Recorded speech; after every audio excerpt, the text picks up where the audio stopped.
14 नं चिरां दुवार बियाब दादगारियाव फिन बिपिएफनिफ्राय गासै 71 नखरफोरा इउपिपिएल दोलोआव जगदान होदों। जायफोरा बिपिएफआव जगदान जायो बिथांमोनहा साफा साफा गरन्थाइ गैयै फिथाइ। थांनाय 17 बोसोराव बिपिएफआ दादगारि ओनसोलाव गंथामल' दैखर खुरना होदोंमोन, नाथाय इउपिपिएल सोरखारा 3 बोसोराव गं 14था दैखर खुरनानै होबाय।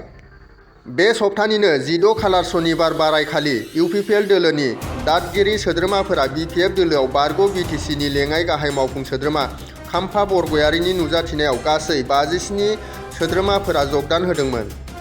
नाथाय दिनै बे दादगारि ओनसोलावनो फिन इएम रन्जित बसुमतारीनि नुजाथिनायाव बिपिएफ दोलोनिफ्राय गासै 71 नखरफोरा फिन इउपिपिएल दोलोआव जगदान होफिनबाय।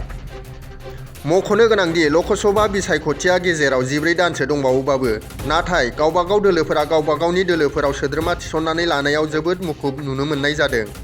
बेबायदिनो दिनै 14 नं चिरां दुवार बियाबनि सिङाव थानाय दादगारि ओनसोलावबो इउपिपिएल हान्जाया सोद्रोमा थिसननाय हाबाफारि बानजायो, जेराव गासै 71 बिपिएफ नखरफोरा इउपिपिएलआव जगदान होयो। बर'लेण्डबासिनो फैगौ 2023 मायथाइनि गोथार बरदिननि हामलायथि बावहरग्रोबाय आरो 2024 मायथाइनि गोदान बोसोरनिबो हामलायथिखौ हरबाय।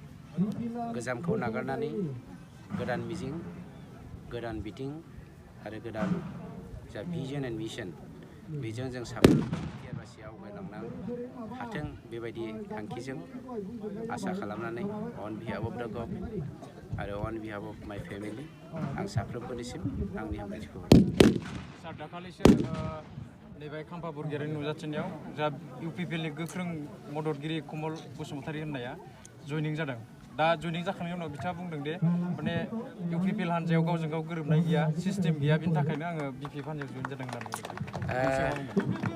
मोनसे खोथाखौ गोसोखां, समाजाव बा मोनफ्रोमबो जोलैयाव नोंथाङा खुम्बाखौनो होन बा खाख्लौखौनो होन बा थालिरखौनो होन बा आनारसखौनो रैमालिखौनो होन, जि आबादानो जाया माथो बे आबादफोराव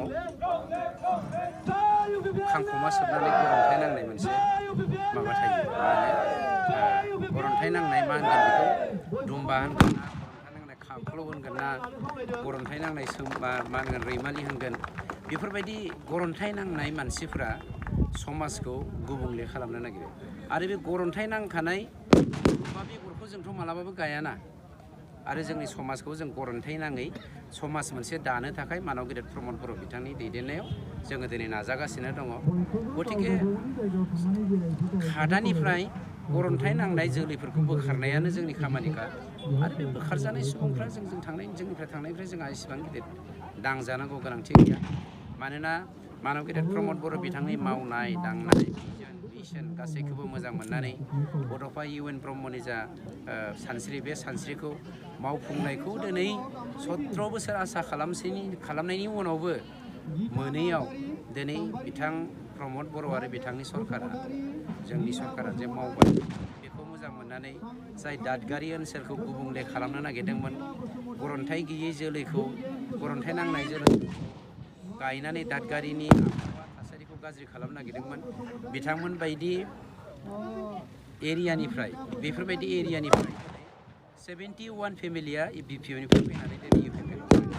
थारमाने जोंनि माबायानो जादों गरन्थाइ गैयै गुफुं गुफुं फिथाइफोरखौ जोङो बिनि जोलैफोरखौ माबानानै गायनानै बर' हारिखौ बड'फा उपेन्द्र नाथ ब्रह्म बिथाङा साननाय बायदिनो जोङो गेरेमसा हारि थानायनि थांखिजों गेरेमसा मोनसे जोलै नागिरनानै जों गायनो नाजा थांखि।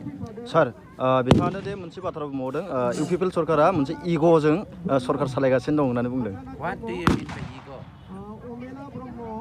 इग'आ माखौ?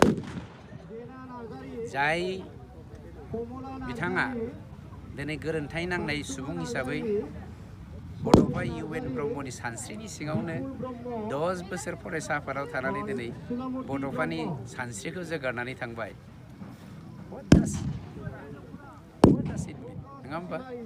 इग'आ सोर? हारिनि सानस्रि मा? हारिनि आसारखान्थि, हारिनि राव थुनलाइ हारिमु, बेफोरखौ बोखांनो जाय मानसिया स्टेन लाखियो, दिस इज कल्ड इग'। बेखौसो इग' होनगोन।